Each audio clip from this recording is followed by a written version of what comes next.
Bom, esse tutorial tem como objetivo explicar como construir, como preencher, né, o instrumento de planejamento barra registro diário das aulas, que faz parte do Diário Escolar Virtual da Rede Municipal de Caruaru.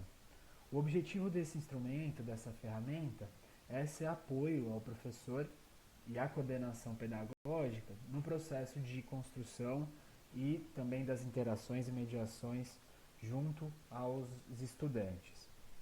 E esse instrumento representa também, relacionado ao ano passado, uma junção da ferramenta de planejamento semanal em Google Docs junto com a ferramenta de Google Forms, né, de Google Formulário, para registro diário de aula.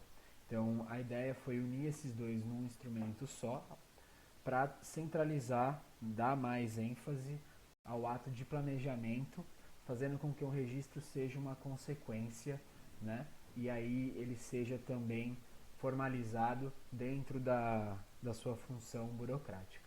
Tá? Então, esse é um instrumento de planejamento. Então, dando início, o primeiro ponto refere-se ao cabeçalho.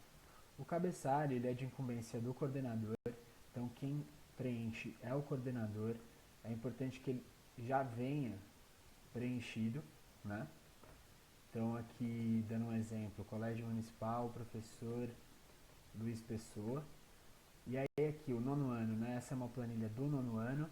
É fundamental que o coordenador pedagógico preencha o componente curricular. Então, nesse caso, no nosso exemplo vai ser geografia. Ao fazer isso, ele habilita esse espaço aqui também onde vão vir as habilidades, tá? Se não fizer isso, aqui embaixo não vai aparecer as habilidades para o professor. Então é fundamental preencher. Aí a gente tem a turma, a indicação também do nome completo do professor. Então, dando um nome aqui.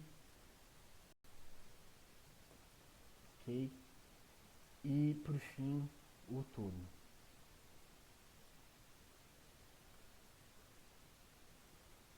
Bom, após o preenchimento do cabeçalho, a gente entra na parte que é de responsabilidade do professor.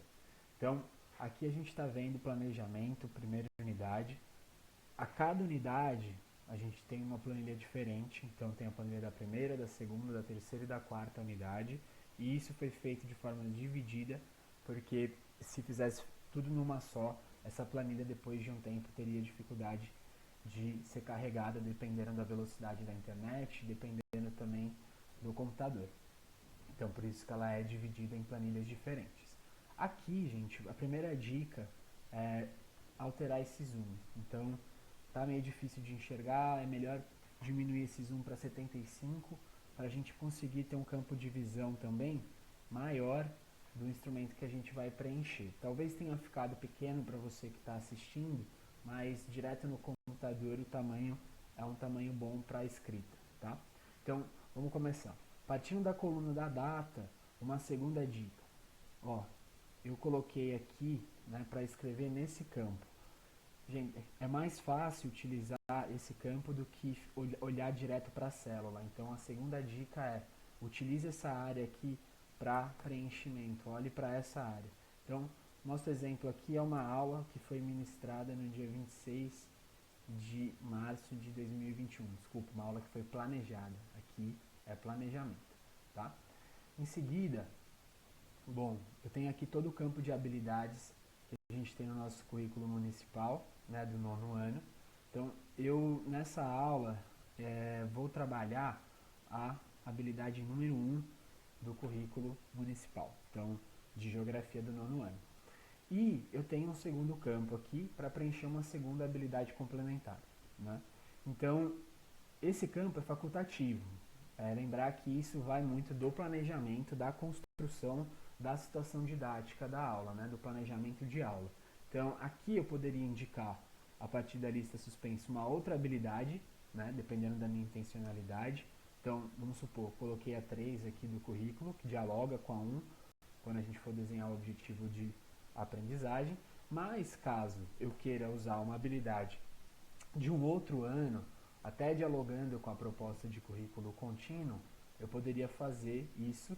Então aqui eu estou com o meu quadro curricular da primeira unidade aberto e vamos supor que eu quero trabalhar também uma habilidade, a habilidade 3 do oitavo ano.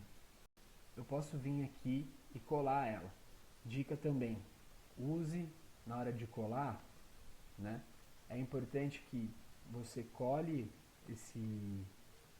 faça a colagem nesse espaço, né? Isso é uma outra dica. E também, caso na hora que você colar ele fique assim, né? Utilize esse ajuste de texto aqui. Então você consegue organizar o texto melhor. Aqui em cima facilita um pouquinho a vida e deixa as coisas um pouco mais organizadas. Então essa é uma segunda dica. Bom, dando continuidade, após a indicação das habilidades, a gente chega na situação didática planejada. Pessoal, sempre que tiver um triângulozinho preto bem pequeno no canto superior direito da célula, significa que tem alguma observação, alguma dica, alguma orientação que vai estar na planilha. No caso aqui, tem uma situação didática planejada, um exemplo, né, de situação didática planejada, que traz o objetivo de aprendizagem, traz também uma possibilidade de presencial e uma possibilidade também de organização de aula do remoto. Então, esse campo da situação didática planejada, o que ele traz enquanto elementos, né, para que o compõem? Então, o objetivo da aula, né, o que se espera é que o estudante consiga desenvolver ao término dessa aula, né, tanto na modalidade presencial ou remota, hoje em dia só no remoto, né? Além disso, o desenvolvimento, que são quais atividades que eu vou vivenciar junto aos meus estudantes para que a gente consiga chegar nesse objetivo de aprendizagem, trazendo os recursos utilizados, e o que eu vou fazer, né, a avaliação da aprendizagem, o que eu vou fazer para coletar essas evidências de que os meus estudantes estão aprendendo ou não. Então, são esses três elementos que estão colocados, explícitos, na situação didática planejada no caso.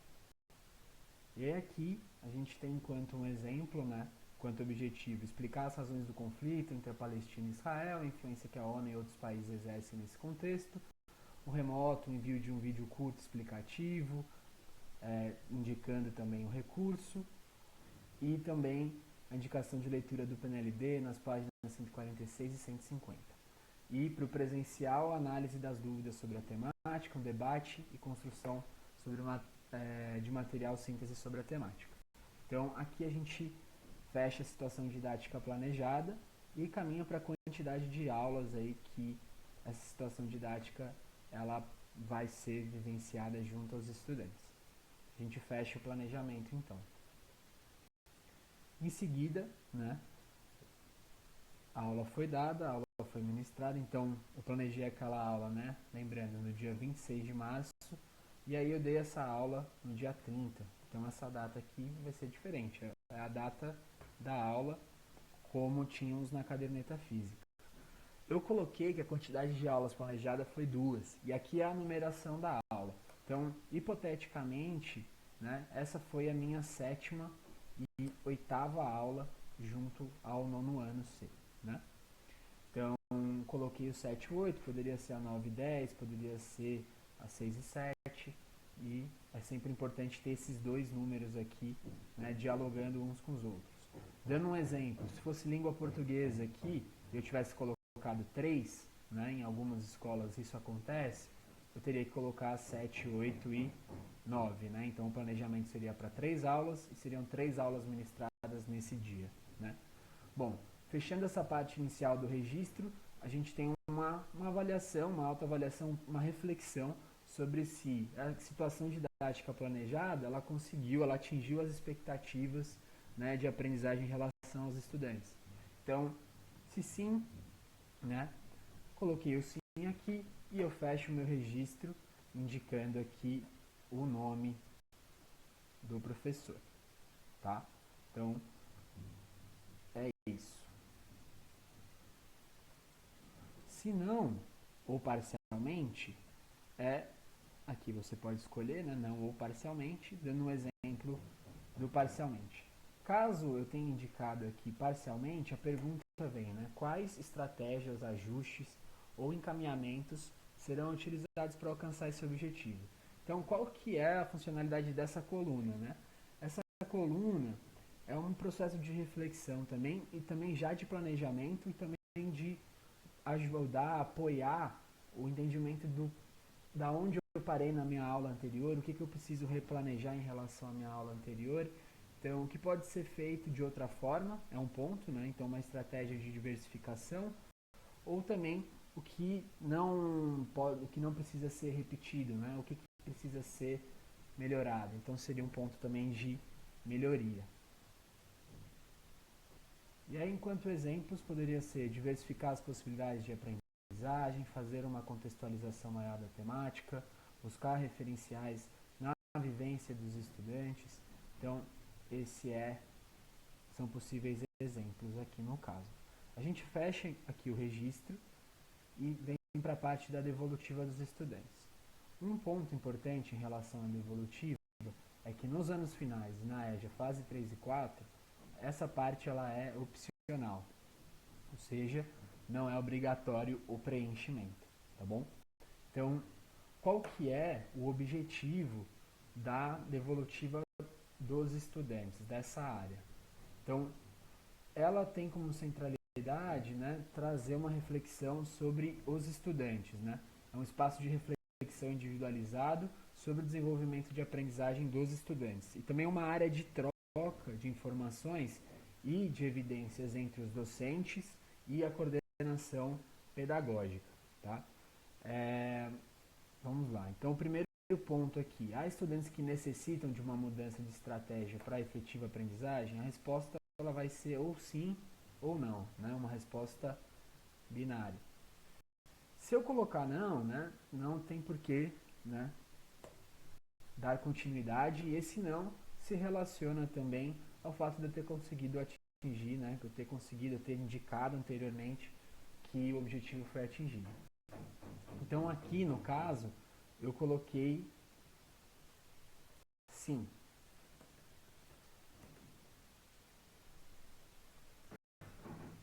Bom, ao colocar assim, né, eu vou indicar aqui, né, na próxima coluna, indica abaixo os estudantes que precisam dessa mudança de estratégia em relação ao objetivo proposto.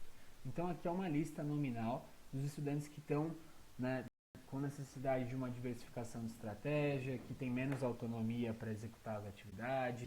Bom, estudantes com baixa interação também com a situação didática planejada. Então eu indiquei aqui dois nomes, o João Pedro e a Érica. Então, para ajudar na sua reflexão, deixa abaixo algumas possibilidades de mudança de estratégia.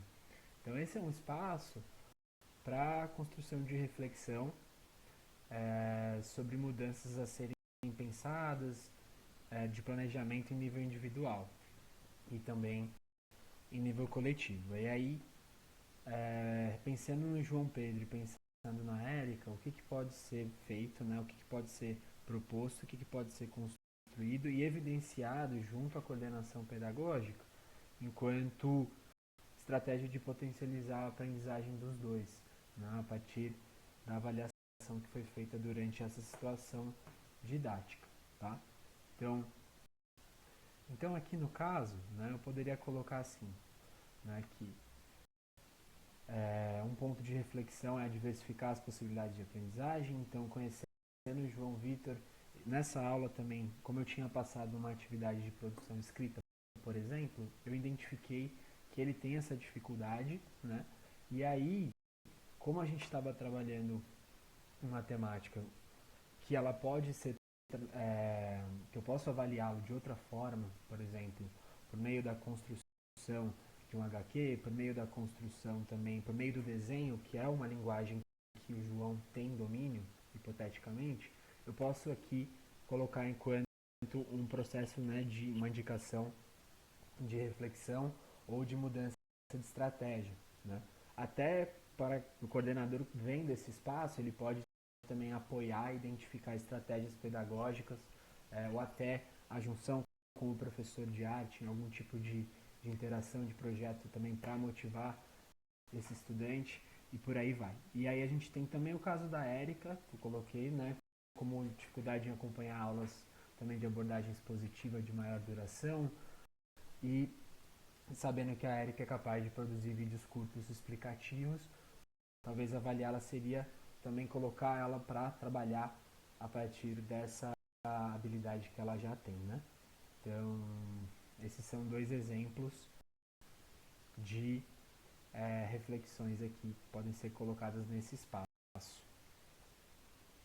Bom, e por fim a gente tem o campo de observações e ocorrências, que é a área focada para ocorrência de fatos que aconteceram nas interações pedagógicas, né, seja no remoto, seja no presencial, então que precisam ser evidenciadas também junto à coordenação pedagógica por parte do professor. Então, o último campo é o campo de validação. Então, aqui a incumbência, né, quem preenche é o coordenador. Então, o coordenador, ao fazer, né, a leitura do planejamento e também o processo de interação junto ao professor, ele valida aqui nesse espaço, ele dá o check aqui nesse espaço, e ele tem esse último campo, né, que é o campo de observação, essa última coluna, observação da coordenação. Esse espaço ele é destinado ao diálogo com o professor, então a partir da análise do planejamento e do registro, dependendo das questões pontuadas, o coordenador ele pode usar esse espaço para tanto para indicar alguma correção em termos técnicos, né, quanto para também trazer possíveis contribuições pedagógicas para o planejamento das situações didáticas. Então aqui a gente fecha o preenchimento desse instrumento. Espero que o tutorial seja de bom uso e ao mesmo tempo também vai ser enviado um manual, né, com passo a passo e também com os porquês de cada uma dessas colunas para que a gente consiga fazer um bom preenchimento e também que isso, mais do que isso, que seja um instrumento funcional pedagogicamente.